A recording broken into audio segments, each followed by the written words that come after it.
साथियों नमस्कार। और एक बार फिर से मैं आप सभी का बहुत बहुत स्वागत करती हूँ अपने यूट्यूब चैनल समय ज्ञान में।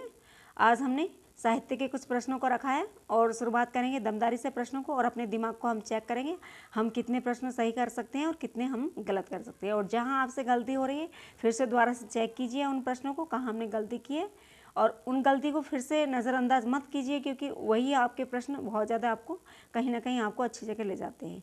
ऐसे प्रश्नों को नज़रअंदाज मत कीजिए जो आपने गलत किए हैं, उनको सही करने की फिर से कोशिश कीजिए।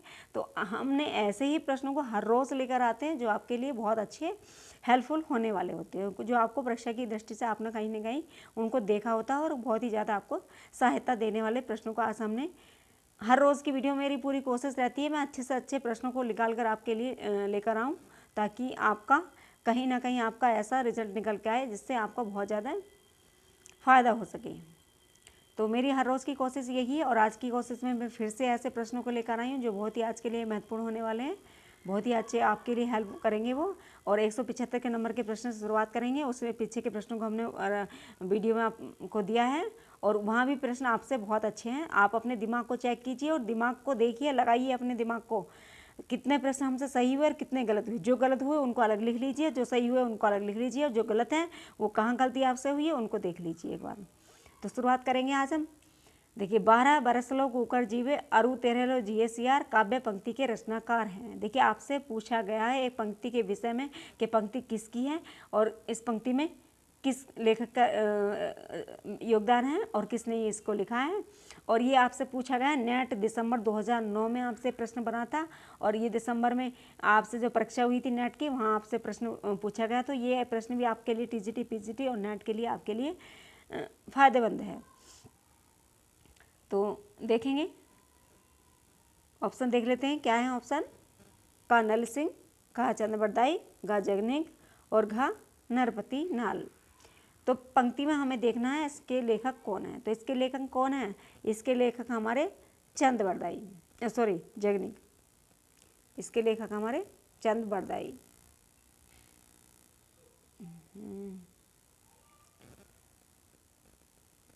इसके लेखक कौन थे हमारे जगनिक।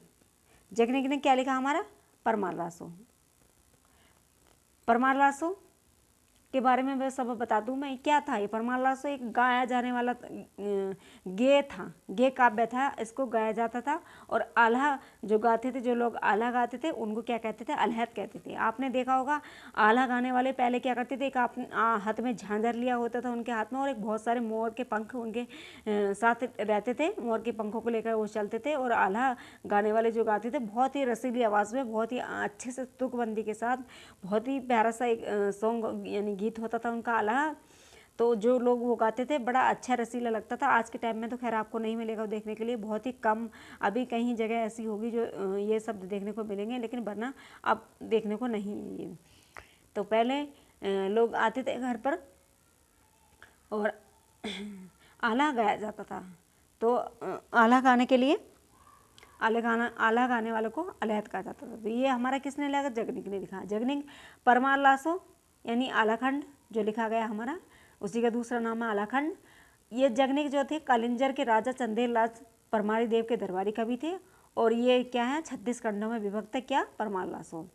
और अंतिम पद की कृति का जो नाम समय दिया गया, इनका नाम दिया गया वो क्या है हमारा महोबा समय दिया गया है। महोबा समय आपसे पूछा जाए कि अंतिम कि परमार लासो के अंतिम पद में जो कृति का नाम है उसका क्या नाम है, तो वो महोबा समय दिया गया। तो मैंने जो जितने भी सारे अच्छे अच्छे पॉइंट होते हैं यहाँ पर, अच्छे अच्छे जो आपसे प्रश्न बन सकते हैं जहाँ से, मैं उन सब प्रश्नों को लेकर चलती हूँ साथ में, ताकि आपको इससे बहुत ज़्यादा अच्छा रिजल्ट निकल सके। ऐसी मेरी आशा रहती है, हर रोज़ मेरी उम्मीद रहती है आपके साथ। ऐसी मैं अपने आप से ये कमिटमेंट करती हूँ कि हर रोज़ आपके लिए अच्छा से अच्छा ज्ञान लेकर आ सकूँ। तो देखिए यहाँ हमारे क्या थे, हमारे जगनिक थे। जगनिक ने हमारा ये लिखा था परमार लासो। आगे चलेंगे, अगला प्रश्न देखेंगे। 176वां नंबर का प्रश्न है, जो जिण सांसड़ भापेहु सोमयु कहू कहियो सारू के रचनाकार कौन है। देखिए पंक्ति में आपसे पूछा गया कि इस पंक्ति के रचनाकार कौन है, इसके लेखक कौन है। तो देख लेते हैं ऑप्शन क्या क्या है। का हेमचंद्र, खा देवसेन, गा चंद्रबरदाई और घा शंभू। तो जो जिन सासण भापयु सो मई कहूँ सारू के रचनाकार कौन है? हमारे देवसेन जी ने लिखा है। देवसेन ने जो रचना लिखी है सर्वकाचार, सर्वकाचार के ये पंक्तियाँ देखने को मिलती हैं हमें सर्वकाचार में। और उनकी अन्य 2 रचनाएं थी लघुनयन चक्र और दर्शन शास्त्र, वो भी बहुत इंपॉर्टेंट है, लघुनयन चक्र और दर्शन सार। और 933 ईस्वी में लिखा गया सर्वकाचार को कौन से सन में लिखा गया? 933 ईस्वी में। ये आपसे प्रश्न बनेगा कि इसकी सन कितनी थी? तो 933 थी। सर्वकाचार की रचना लिखी गई 933 में। और ये क्या थी? इसमें सर्वकाचार में गृहस्थ आश्रम का वर्णन किया गया, इसमें श्रावक धर्म का वर्णन किया गया जो गृहस्थ आश्रम में दर्शाया गया उसको। तो ये भी बहुत महत्वपूर्ण चीज़ है आपके लिए। चलते आगे चलेंगे। 177 नंबर का प्रश्न है हमारा, जाहि मन पवन न संचरई रवि शशि नाही पवेश ताहि वट चित विमास करहु सोरहु कहु उवेश। देखिए मैंने पिछले वीडियो में भी आपसे बहुत अच्छी पंक्तियों के बारे में चर्चा की थी और उन पंक्तियों में ऐसी चर्चा की गई थी जो बहुत ही अच्छी, कहीं ना कहीं आपसे प्रश्न आपसे देखने को जरूर बनेगा। तो पिछली वीडियो में मैंने बहुत सारी पंक्तियों को लिया था और बहुत ही अच्छी पंक्तियाँ थी। तो आज भी बहुत सारी पंक्तियाँ यहाँ पर हैं, आज अभी हमें देखने को मिल रही हैं। तो देखिए ऑप्शन देख लेते हैं। ऑप्शन क्या है इसका? का लोईपा, खा कढ़ापा, गा कुकरीपा, घा सरापा। तो ये पंक्ति हमें बतानी थी किस लेखक की थी, लोईपा की या कढ़ापा की या कुकरीपा या सरापा की। तो ये हमें बताना था इसके बारे में। तो ये किसकी थी? ये सरापा जी की थी, हमारी किसकी थी? सरापा की। ये पंक्ति हमें कहाँ देखने को मिलती है? ये पंक्ति हमें सरापा की दोहा कोश में देखने को मिलती है। और इनकी 2 रचनाएं थी, कौन को? सिर्फ दोहा कोश और चर्या गीत कोश।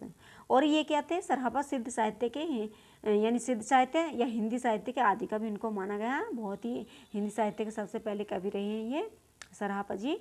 और इन्होंने दोनों रचनाएं लिखी हैं अपनी, दोहा कोश और चर्या गीत कोश। देखिए मैंने जितनी भी चीज़ें होती हैं सबको आपको बताने की कोशिश करती हूँ। अगला प्रश्न है 178 का नंबर का। 178 नंबर प्रश्न हमारा, भला हुआ जू मारिया वाहणी महारा कंतु और लज्जेजम तू वयसी आहू जय भंगा धारू एतु। अपभ्रंश की यह रचना किस कवि की है? आपसे पूछा गया है कि भला हुआ जू मारिया वाहणी महारव कंतु लज्जेजम तू वयसी आहू जय भंगा धरू एतु। तो अपभ्रंश की पंक्ति या अपभ्रंश की रचना किस कवि की है? यह हमें देखना था। ऑप्शन देखेंगे हम क्या क्या है। देवसेन, खा हेमचंद, गा बर्रुचि और घा श्रीधर। तो हमें इसमें बताना है कौन है हमारे ऐसे रचनाकार जिन्होंने ये पंक्ति को विषय में लिखा है। ऐसे रचनाकार के हमें देखना था ऐसे कवि के विषय में। तो कौन थे ये हमारे कौन थे? ये हमारे हेमचंद थे। हेमचंद ने लिखी है हमारी क्या? हेमचंद ने लिखी है प्राकृत की व्याकरण, है ना। प्राकृत व्याकरण के रचयिता माने गए कौन? हेमचंद जी। और इनके विषय में और क्या कहा गया? देखिए बहुत ही महत्वपूर्ण, मैं अब ये आपको बताने वाली हूँ। इनको हेमचंद को कलिकाल का सर्वज्ञ कहा गया और प्राकृत भाषा का इनको पाणिनि कहा गया। आपसे पूछा जाएगा कि कलिकाल का सर्वज्ञ किस कवि को कहा गया? तो हेमचंद जी को। प्राकृत भाषा का पाणिनि किसको कहा गया? तो ये भी हेमचंद जी को।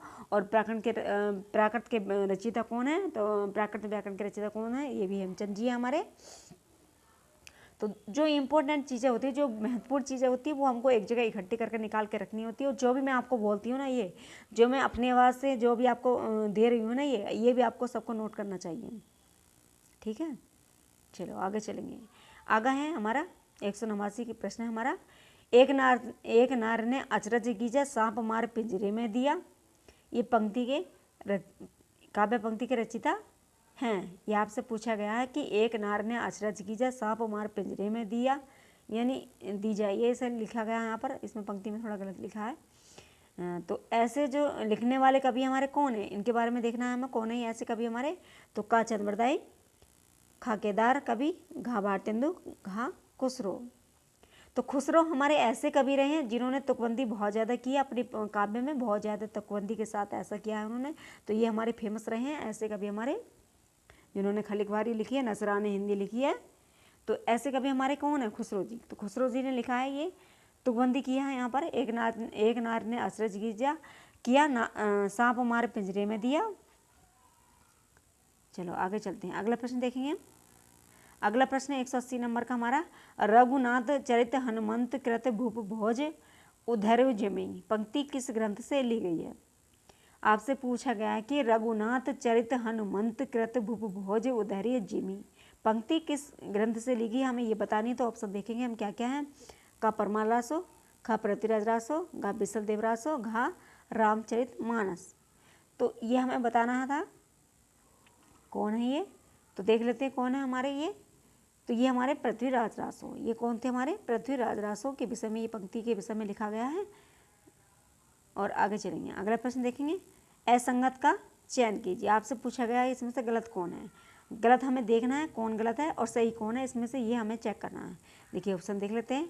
का अपभ्रंश व्याकरण जोइंदू, खा पहुचरी शंभु, गा पाउदेह और मुनि राम सिंह, प्राकृत पैगलम लक्ष्मीधर।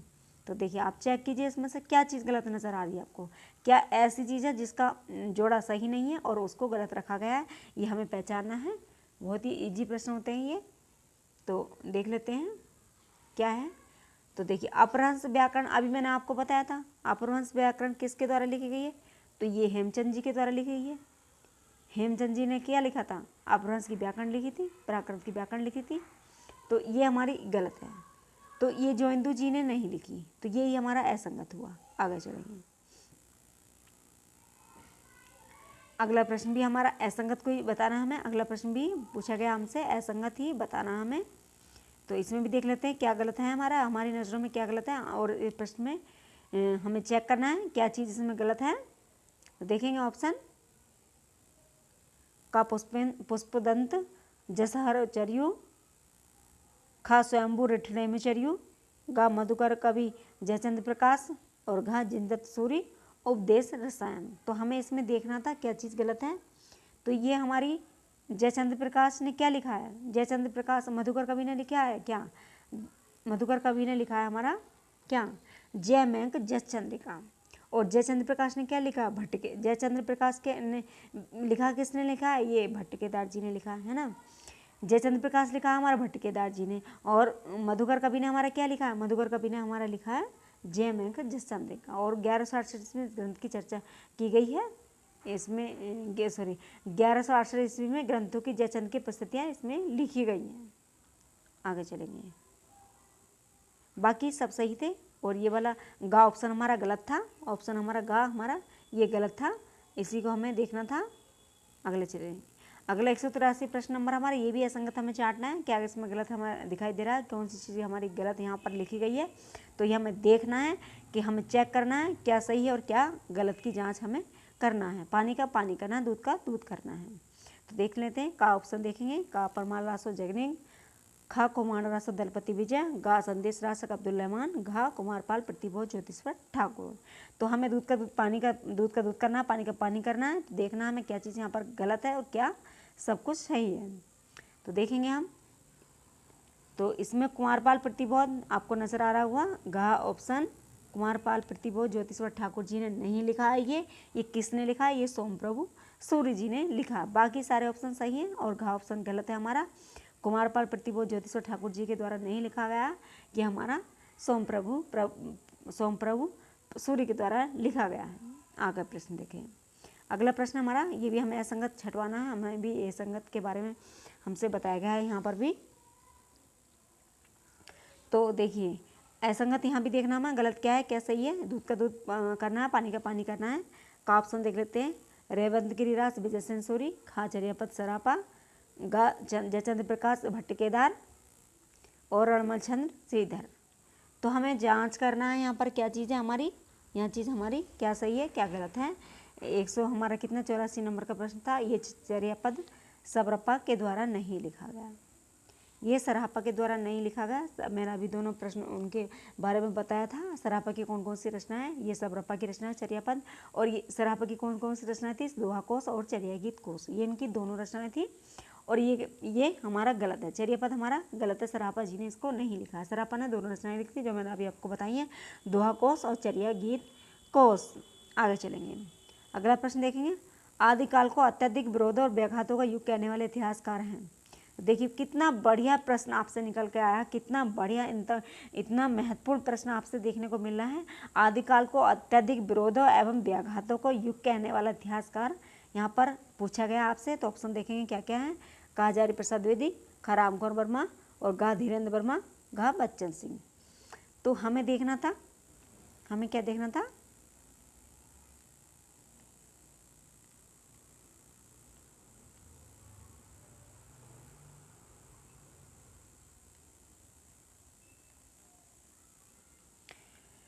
तो इस प्रश्न में हमें देखना था क्या क्या आदिकाल को अत्यधिक विरोध और व्याघातों का युग कहने वाले इतिहासकार हमारे कौन थे। तो ये हमें जांचना है कौन थे। ये हमारे हजारी प्रसाद द्विवेदी जी ने इस विषय में कहा है कि आदिकाल को अत्यधिक विरोधों और व्याघातों का युग कहने वाले इतिहासकार हमारे हजारी प्रसाद जी रहे हैं। उन्होंने ऐसा कथन कहा है आदिकाल के विषय को, आदिकाल के विषय में। अगला प्रश्न चलेंगे, अगला प्रश्न देखेंगे 186 नंबर का प्रश्न हमारा, पृथ्वीराज रासो को कितने संस्करण प्राप्त होते हैं। यानी आपसे देखिए कितना अच्छा प्रश्न बना है यहाँ पर भी आपसे, पृथ्वीराज रासो के कितने संस्करण ऐसे हैं जो हमें प्राप्त होते हैं। ऑप्शन देख लेंगे क्या क्या है। का 2, खा 4, गा 5 और घा 6। तो ऐसे कितने हैं हमारे संस्करण जो हमें जांचने हैं, कौन कौन से हैं। तो देख लेते हैं हम 186 नंबर का प्रश्न हमारा। तो इसमें 4 संस्करण हैं, 4 संस्करण के पृथ्वीराज रासो को 4 संस्करण में बांटा गया है, 4 संस्करण दिए गए हैं और इसी आधार पर इसको कहा जा सकता है कि पृथ्वीराज रासो बहुत ही बड़ा अच्छा साहित्य रहा है। अगला प्रश्न देखेंगे हम। अगला 187 नंबर का प्रश्न है, पृथ्वीराज रासो को सुखसुखी संवाद के रूप में चरित्र मानने वाले आलोचक हैं। यानी ऐसा माना गया कि सुखसुखी संवाद के रूप में किन को माना है, किसने माना है इनको। यानी सुखसुखी संवाद जो दिया गया वो किसने दिया है, किस आलोचक को, ऐसे आलोचक कौन है हमारे जिन्होंने सुखसुखी संवाद के रूप में इसे माना है। किसको, पृथ्वीराज रासो को। ऑप्शन देख लेंगे। का हजारी प्रसाद द्विवेदी, खा आचार्य रामदास शुक्ल, घा जॉर्ज ग्रेसन, घा मिश्र बंधु। तो देखिए देख लेते हैं हम। तो ये हमारे कौन थे सुखसुखी संवाद के रूप में मानने वाले। तो ये हमारे कौन थे, ये हमारे हजारी प्रसाद आचार्य रामदास शुक्ल जी ने इसको माना है, आचार्य रामदास शुक्ल जी ने इनको माना है।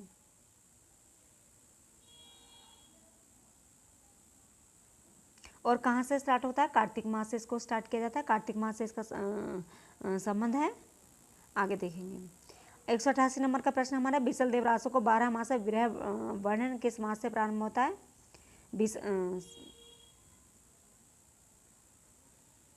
तो देख लेते हैं कहाँ से आरंभ होता है हमारा। ऑप्शन देखेंगे हम। ऑप्शन क्या क्या है, का आषाढ़, खा वैशाख, गा श्रवण और घा कार्तिक। तो यहाँ से हमारा विसल देव 12 मास वर्णन होता है कार्तिक मास से, कार्तिक मास से इसका आरंभ होता है हमारा सबसे पहले। आगे प्रश्न देखेंगे। अगला प्रश्न हमारा 189 प्रश्न है हमारा। तो बीसल देव रासो की रचना नरपति नाला ने कब की थी। आपसे पूछा गया कि बीसल देव रासो की रचना का टाइम है वो कितना है, नरपति नाला ने उसे कितना माना है। तो ऑप्शन देखेंगे हम क्या क्या है।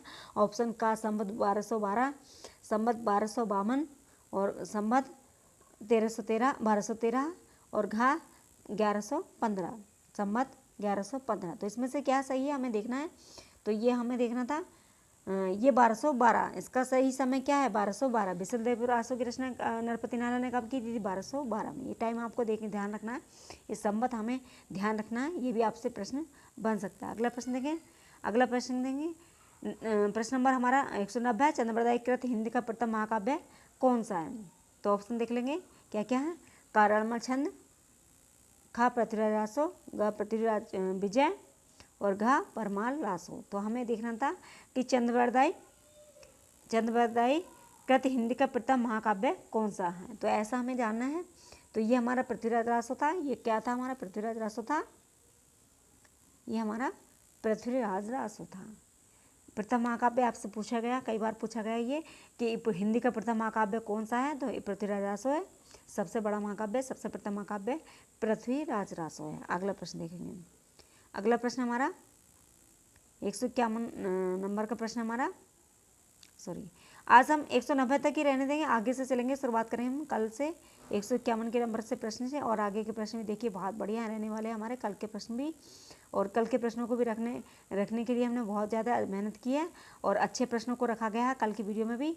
और कल की वीडियो देखना ना भूलें और ज़्यादा से ज़्यादा वीडियो को शेयर करें, लाइक करें और सब्सक्राइब करें, ताकि आने वाली हर वीडियो आपको समय के अनुसार मिलती रहे और आपका ज्ञानवर्धन होता रहे। तो हमने बहुत ही महत्वपूर्ण प्रश्नों को रोज़ की वीडियो में रखा जाता है, बहुत ही अच्छे प्रश्नों को लेकर आते हैं। हमारा यही प्रयास रहता है कि ज़्यादा से ज़्यादा अच्छे से अच्छे प्रश्नों को लिया जाए। और आज की वीडियो देखने के लिए बस यहाँ तक ही, और बहुत बहुत धन्यवाद आपका वीडियो देखने के लिए।